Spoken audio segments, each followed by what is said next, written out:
आप सभी का आपके अपने YouTube channel super concept classes में स्वागत है। और आज की इस वीडियो में हम लोग क्लास 12 हिंदी इलेक्टिव के मॉडल सेट 1 के कंप्लीट सॉल्यूशन को देखने वाले हैं। देखिए जैक बोर्ड का जितना भी मॉडल सेट आया हुआ है, चाहे क्लास 9th का हो, 10th का हो, 11th का हो या फिर 12th का हो, अगर आप कंप्लीट सॉल्यूशन चाहते हैं तो आप इस वीडियो के डिस्क्रिप्शन बॉक्स पे चले जाइए। वहां पर आपको हर एक प्लेलिस्ट का लिंक मिल जाएगा और आप आसानी से हर एक वीडियो को देख सकते हैं। तो देखिए ये जो आपका क्लास 12 का ये जो हिंदी इलेक्टिव है, इसमें कुल मिलाकर 40 क्वेश्चन पूछे जाएंगे जो कि आपका 40 नंबर का होने वाला है। और अगर बात करें टाइम का, तो यहाँ पर कुल मिलाकर आपको 1 घंटा 30 मिनट यानी कि 1.5 घंटा का समय दिया जाएगा।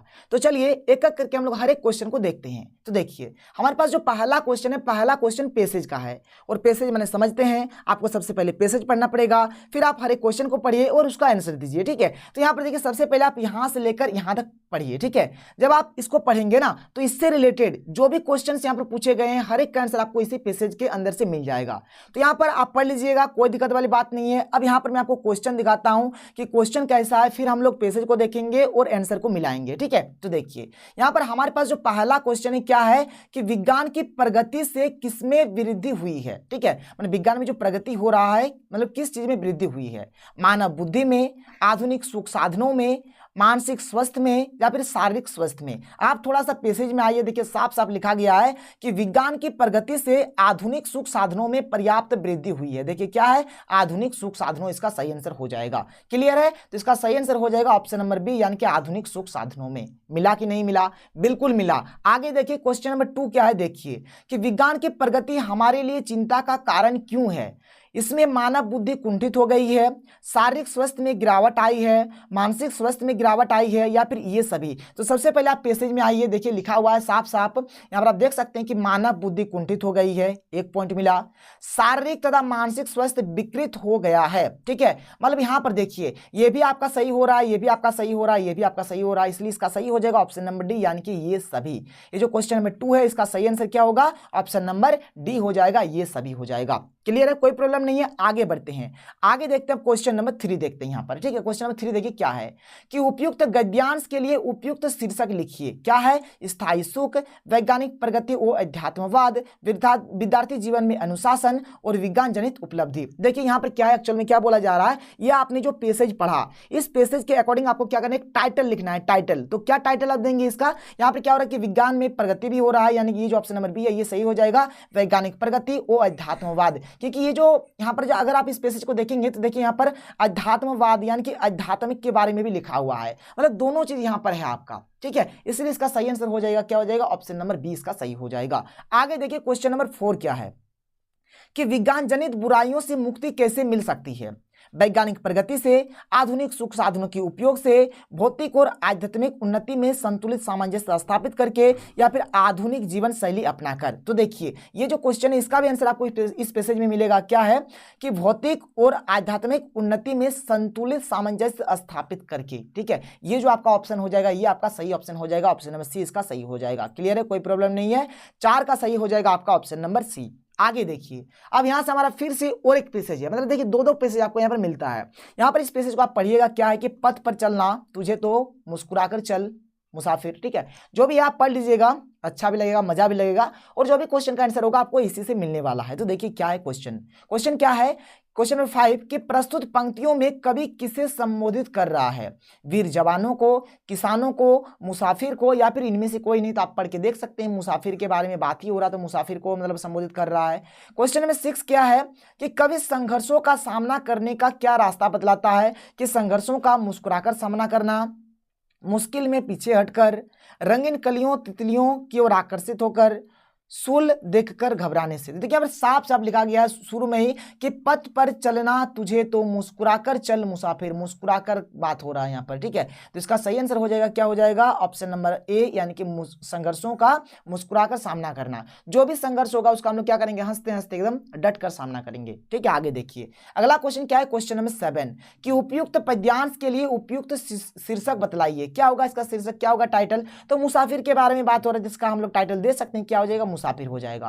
क्वेश्चन नंबर 8 क्या है, देखिए कि निम्नलिखित में से मुसाफिर का पर्यायवाची शब्द है। ठीक है, अविचल, पंथी, पक्षी या फिर शुल। तो देखिए मुसाफिर को हम लोग पंथी भी बोलते हैं, क्या बोलते हैं, पंथी भी बोलते हैं। तो 8 का सही आंसर हो जाएगा, क्या हो जाएगा, ऑप्शन नंबर बी हो जाएगा। आगे देखिए अगला क्वेश्चन क्या है क्वेश्चन नंबर 9, देखिए यहाँ पर शायद 5 या 10 क्वेश्चन आपका इससे पूछा जाता है, जैसे कि संचार हो गया, ये सब जो चीज़ है यहाँ से आपका पूछा जाएगा, जो कि बहुत ही अच्छा और बहुत ही सिंपल चीज़ है। आप बहुत ही अच्छे तरीके से यहाँ से नंबर उठा सकते हैं। ठीक है, देखिए क्या है पहला क्वेश्चन, क्वेश्चन नंबर 9 क्या है कि संचार शब्द की उत्पत्ति चर धातु से हुई है, जिसका अर्थ है, देखिए संचार का अर्थ क्या होता है, जो ये जो संचार है इसका जो मतलब उत्पत्ति हुआ है चर धातु से हुआ है, तो इसका अर्थ क्या है, चलना, एक स्थान से दूसरे स्थान तक पहुंचना, ए और बी दोनों, या फिर इनमें से कोई नहीं। तो इसका मतलब होता है चलना भी होता है और एक स्थान से दूसरे स्थान तक पहुंचना ये भी होता है। तो इसका सही आंसर हो जाएगा ऑप्शन नंबर सी, यानी कि ए और बी दोनों। क्लियर है। आगे देखिए क्वेश्चन नंबर 10 क्या है कि निम्न में से कौन एक प्रसिद्ध संचार शास्त्री है। यहां पर आपको बताना है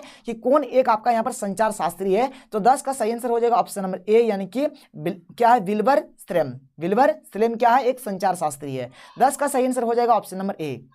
तो देखिए अगला क्वेश्चन, क्वेश्चन नंबर 11 क्या है कि आलेख एक विधा है। ठीक है, गद्य लेखन का, पद्य लेखन का, लघु कथा लेखन का, या फिर रिपोर्टाज लेखन का। तो क्वेश्चन नंबर 11 का जो सही आंसर हो जाएगा ऑप्शन नंबर ए, यानी कि गद्य लेखन का। क्लियर है। आगे देखिए क्वेश्चन नंबर 12 क्या है कि फिल्म जनसंचार के किस माध्यम के अंतर्गत आता है, श्रव्य माध्यम, दृश्य माध्यम, दृश्य श्रव्य माध्यम, या फिर मुद्रित माध्यम। तो क्वेश्चन नंबर 12 का सही आंसर हो जाएगा ऑप्शन नंबर सी, यानी कि दृश्य श्रव्य माध्यम। क्लियर है। आगे देखिए क्वेश्चन नंबर 13 क्या है कि फीचर के लिए हिंदी में कौन सा शब्द प्रयुक्त होता है। फीचर, फीचर के लिए मतलब हिंदी में कौन सा शब्द प्रयुक्त होता है। तो क्वेश्चन नंबर 13 का जो सही आंसर हो जाएगा क्या हो जाएगा ऑप्शन नंबर बी, यानी कि रूपक। ठीक है।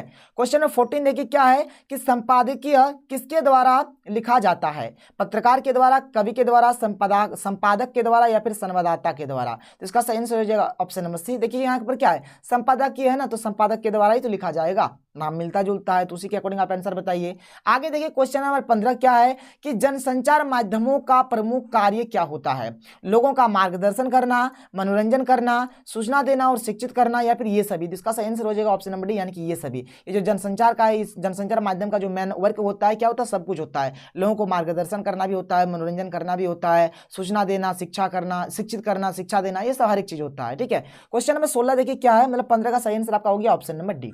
क्लियर है। आगे देखिए क्वेश्चन नंबर 16 क्या है कि भारत में प्रकाशित होने वाला पहला अखबार कौन सा था। भारत में जो सबसे पहले प्रकाशित हुआ था वह कौन सा अखबार था, तो वो था हमारा बंगाल गजट। इसका सही आंसर हो जाएगा ऑप्शन नंबर ए, 16 का क्या हो जाएगा, ए हो जाएगा, बंगाल गजट। आगे देखिए क्वेश्चन नंबर 17 क्या है कि प्रत्यक्ष संवाद के बजाय किसी तकनीकी या यांत्रिक माध्यम के द्वारा समाज के एक विशाल वर्ग से संवाद कायम करना क्या कहलाता है। संचार कहलाता है, जनसंचार कहलाता है, समाचार कहलाता है, या फिर फीचर कहलाता है। तो 17 का जो सही आंसर हो जाएगा ऑप्शन नंबर बी, यानी कि जनसंचार हो जाएगा। क्वेश्चन 18 क्या है कि विश्व की पहली फिल्म कौन थी। विश्व की पहली फिल्म कौन थी, तो इसका जो सही आंसर हो जाएगा क्वेश्चन नंबर 18 का क्या हो जाएगा, सी हो जाएगा, यानी कि द अराइवल ऑफ ट्रेन। क्या हो जाएगा, द अराइवल ऑफ ट्रेन। 18 का जो हो जाएगा सही क्या हो जाएगा, ऑप्शन नंबर सी इसका सही हो जाएगा। क्लियर है। आगे देखिए क्वेश्चन नंबर 19 क्या है। यहाँ पर ये जो यहाँ पर देखिए, यहाँ पर आपको फिर से और एक पैसेज टाइप का दिया गया है। सबसे पहले आपको उसको पढ़ना है कि नत नयनों से आलोक उतर, कांपा अंधरों पर थर थर थर। ठीक है, जो भी इसको आप पढ़ लीजिएगा। और यहाँ पर देखिए ये सब जो क्वेश्चंस यहाँ पर, ये जो किताब का जो पैसेज मिलेगा ना, यहाँ पर अधिकतर क्या पूछा जाता है आपको, मतलब कवि का नाम, कविता का नाम, ये चीज भी पूछा जाएगा। तो आप कवि और कविता का नाम अच्छे तरीके से पढ़िएगा घर में। ठीक है। देखिए यहाँ पर क्या है, क्वेश्चन 19 क्या है कि प्रस्तुत पंक्तियों के रचयिता कौन है। देखिए पूछ दिया ना, मैंने आपको बताया ना। तो 19 का जो सही आंसर हो जाएगा क्या हो जाएगा, ऑप्शन नंबर डी, यानी कि सूर्यकांत त्रिपाठी निराला। और ये जो आप मतलब पढ़े यहाँ पर जो भी पैसेज टाइप का दिया गया था, ये जो कविता आपका है सरोज स्मृति। ठीक है, क्या है, सरोज स्मृति कविता से लिया गया है। और इसके जो रचयिता है, जो लेखक है, कौन है, सूर्यकांत त्रिपाठी निराला जी है। इसका सही आंसर हो जाएगा option number D. Question number 20 क्या है कि उपरोक्त पद्यांश किस भाषा में है। तो ये जो है ये हमारा खड़ी बोली भाषा में है। तो ऑप्शन नंबर सी इसका सही हो जाएगा। 20 का क्या हो जाएगा, 20 का क्या हो जाएगा, सी सही हो जाएगा। क्वेश्चन नंबर 21 क्या है कि कांपा अंधरों पर थर थर थर पंक्ति में कौन सा अलंकार है। देखिए यहाँ पर थर थर थर मतलब 3 बार रिपीट हो रहा है। और जब कोई भी चीज बार बार रिपीट होगा ना, तो वो हमारा हो जाता है, क्या हो जाता है, पुनरुक्ति प्रकाश अलंकार। थी इसका सही हो जाएगा ऑप्शन नंबर सी इसका सही हो जाएगा। क्लियर है। 21 का क्या हो जाएगा, सी इसका सही हो जाएगा। आगे देखिए क्वेश्चन नंबर 22 क्या है कि प्रस्तुत पंक्तियां किस कविता से ली गई है। मैंने आपको अभी बताया सरोज स्मृति से लिया गया है। तो इसका सही आंसर हो जाएगा ऑप्शन नंबर डी। अब देखिए आगे क्या है आपका क्वेश्चन नंबर 23 की, ये भी आपका किताब का है। अब यहाँ पर आपको जो भी मिलेगा हर एक चीज किताब का मिलेगा कि देवसेना का गीत शीर्षक कविता जयशंकर प्रसाद के किस नाटक से लिया गया है। तो ये कहाँ से लिया गया है, तो ऑप्शन नंबर बी, यानी कि स्कंद गुप्त से लिया गया है। कहाँ से लिया गया है, स्कंद गुप्त से लिया गया है। आगे देखिए क्वेश्चन नंबर 24 क्या है कि कार्नेलिया कौन थी। कार्नेलिया कौन थी बताइए आप लोग, या आप लोग पॉलिटिकल साइंस में भी पढ़े होंगे। तो कौन थी? सेल्यूकस की बेटी, सेल्यूकस की बेटी थी, ठीक है, सेल्यूकस की बेटी, यानी ऑप्शन नंबर ए इसका सही हो जाएगा। 24 का क्या हो जाएगा? Option number A. आगे देखिए कि मदन महीना किसे कहा गया है? तो वसंत को हम लोग क्या बोलते हैं? मदन महीना बोलते हैं। मदन महीना किसको बोलते हैं? वसंत को, ठीक है। आगे देखिए अगला क्वेश्चन क्या है, क्वेश्चन नंबर 26 कि एक कम कविता में कवि किस चीज के लिए लोगों को दूसरे के सामने हाथ फैलाते हुए देखता है? कुछ पैसों के लिए, रोटी के लिए, चाय के लिए, या फिर ये सभी? इसका सही आंसर हो जाएगा ये सभी। मैंने कभी देखते हैं कि कुछ लोग पैसों के लिए हाथ फैला रहे हैं, कुछ लोग रोटी के लिए हाथ फैला रहे हैं, कुछ लोग चाय के लिए हाथ फैला रहे हैं। तो इस प्रकार से कुछ है यहाँ पर, आप पढ़िएगा ना, एक कम कविता का नाम है आपका, एक कम, तो वहां पर हर एक चीज लिखा गया है आपका। क्वेश्चन नंबर 27 क्या है कि सत्य कविता के अनुसार, कविता का ही नाम है सत्य, ठीक है, सत्य कविता। सत्य कविता के अनुसार सत्य के बारे में कौन सा कथन सही नहीं है? कौन सा कथन सही नहीं है? कि सत्य कभी दिखता है और कभी ओझल हो जाता है। आज सत्य की पहचान करना बहुत आसान हो गया है। आज सत्य का कोई स्थिर रूप, आकार या पहचान नहीं है। आज सत्य की पहचान करना बहुत कठिन है। तो ये जो क्वेश्चन नंबर 27 है इसका सही आंसर हो जाएगा ऑप्शन नंबर ए, यानी सत्य कभी दिखता है और कभी ओझल हो जाता है। क्लियर है? 27 का सही आंसर हो जाएगा ऑप्शन नंबर ए। आगे देखिए अगला क्वेश्चन आपका क्या है, यहाँ पर इसको सबसे पहले आप पढ़िए, ठीक है, ये भी आपका किताब का पैसेज है। बोला जाए कि प्रस्तुत पंक्ति किस पाठ के उद्धृत है, ठीक है, माने ये जो आपका लिया गया है ना, ये पैसेज किस पाठ से लिया गया है? तो आप याद रखिएगा कहां से लिया गया है? सनवदिया से लिया गया है। इसका सही आंसर हो जाएगा ऑप्शन नंबर डी। और इसके जो लेखक है, लेखक का नाम है फणीश्वरनाथ रेणु। क्लियर है? इस लेखक, ये जो सनवदिया है आपका पाठ का नाम, इसके लेखक कौन है? फणीश्वरनाथ रेणु। और ये जो लिया गया है कहां से लिया गया है? तो सनवदिया से ही लिया गया है। आगे देखिए क्वेश्चन नंबर 29 क्या है कि गांव गांव संवाद पहुंचाने का काम कौन करता है? कौन करता है इस कविता में? तो इसका सही आंसर हो जाएगा हरगोविंद। हरगोविंद क्या करता है? गांव गांव संवाद पहुंचाता है। क्वेश्चन नंबर 30 क्या है कि न आगे नाथ न पीछे पगहा का क्या अर्थ है? नास्तिक या फिर किसी पर विश्वास न करने वाला, कोई जिम्मेदारी ना होना, बहुत डर जाना। तो इसका सही आंसर हो जाएगा ऑप्शन नंबर सी, यानी कि कोई जिम्मेदारी ना होना। जिसका कोई जिम्मेदारी ना होगा उसे हम लोग भी बोलते हैं कि ना आगे नाथ ना पीछे पगा, कुछ नहीं है उसका, कुछ मतलब जिम्मेदारी है ही नहीं, अपने में मस्त है, ठीक है। आगे देखिए अगला क्वेश्चन क्या है, क्वेश्चन नंबर 31 क्या है कि इनमें से कौन सा शब्द विशेषण, आपको बताना है, 4 ऑप्शन दिया गया है, आपको बताना है कि कौन सा विशेषण होगा, मर्द, गुलाम, संवाद या फिर नशा। और ये आपके लिए होमवर्क है, ये आपके लिए होमवर्क है। इसका आंसर आपको कमेंट सेक्शन पे कमेंट करके देना है कि क्या होगा क्या नहीं होगा। आपको बताना है कि कौन सा आपका विशेषण यहाँ पर है, मर्द है, गुलाम है, संवाद है या फिर नशा, कौन सा आपका विशेषण है। क्वेश्चन नंबर 32 देखिए क्या है यहाँ पर, क्वेश्चन नंबर 32 क्या है कि गांधी, नेहरू और याससेर अराफत शीर्षक पाठ भीष्म साहनी, ये जो चैप्टर का नाम है, ठीक है, ये चैप्टर का नाम है, इसके लेखक कौन है? भीष्म साहनी। कि आत्मकथा का एक अंश है। भीष्म साहनी की आत्मकथा का क्या नाम है? तो जो भीष्म साहनी है इनकी आत्मकथा का नाम है आज के अतीत। क्या नाम है? आज के अतीत। आज के अतीत किनकी आत्मकथा है? तो भीष्म साहनी की आत्मकथा है। क्लियर है? तो 32 का सही आंसर हो जाएगा ऑप्शन नंबर बी। आगे देखिए क्वेश्चन नंबर 33 क्या है कि बड़ी बहुरिया क्या खाकर अपने दिन काट रही थी? ठीक है, तो बथुआ साग खाकर अपने दिन काट रही थी। तो 33 का सही आंसर हो जाएगा ऑप्शन नंबर डी। आगे देखिए 34 क्या है, क्वेश्चन नंबर 34 कि लेखक रामचंद्र शुक्ल के पिताजी किस ग्रंथ को बड़े चित्ताकर्षक ढंग से पढ़ा करते थे? तो देखिए इसका जो सही आंसर हो जाएगा 34 का क्या हो जाएगा आपका?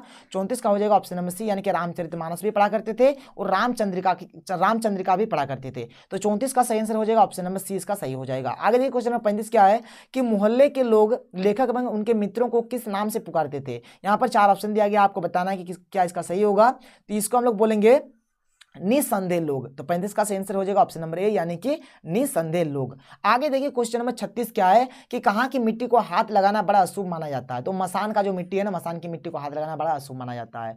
क्वेश्चन नंबर 37 क्या है कि प्रेमचंद उर्दू में किस नाम से लिखते थे? जो प्रेमचंद है उर्दू में किस नाम से लिखते थे? तो क्वेश्चन नंबर 37 का जो सही आंसर हो जाएगा क्या हो जाएगा? 37 का ए हो जाएगा, धनपत राय लिखा करते थे। क्वेश्चन नंबर 38 क्या है कि सूरदास की झोपड़ी शीर्षक पाठ किस उपन्यास का अंश है? ये जो सूरदास की झोपड़ी आप पढ़े होंगे, तो ये जो आपने पढ़ा है ये किस उपन्यास का अंश है? ठीक है, तो 38 का सही आंसर हो जाएगा ऑप्शन नंबर बी, यानी कि रंगभूमि। ये रंगभूमि से लिया गया है, रंगभूमि उपन्यास जो है वहीं से सूरदास की झोपड़ी को लिया गया है। आगे देखिए क्वेश्चन नंबर 39 क्या है कि चूल्हा ठंडा क्या होता तो दुश्मनों का कलेजा कैसे ठंडा होता? था। यह कथन किसका है? 4 ऑप्शन आपको बताना है। तो 39 का सही आंसर हो जाएगा ऑप्शन नंबर ए, यानी कि नायक राम का। किसका? नायक राम का। क्वेश्चन नंबर 40 जो कि हमारा लास्ट है, क्या है कि सुभागी भैरों से डरकर रात भर कहां छिपकर बैठी थी? जो सुभागी है वो भैरों से डरकर रात भर कहां छिपकर बैठी थी? तो 40 का जो सही आंसर हो जाएगा ऑप्शन नंबर ए, यानी कि सूरदास की झोपड़ी में। कहां? तो सूरदास की झोपड़ी में। तो यहाँ पर मैंने आपको टोटल 40 क्वेश्चंस का आंसर बताया। शायद आपको वीडियो पसंद आया होगा। तो आपको और किस सब्जेक्ट का वीडियो चाहिए आप नीचे कमेंट सेक्शन में कमेंट करके बता सकते हैं। तो मिलते हैं अगले वीडियो में। Thank you. जय हिंद।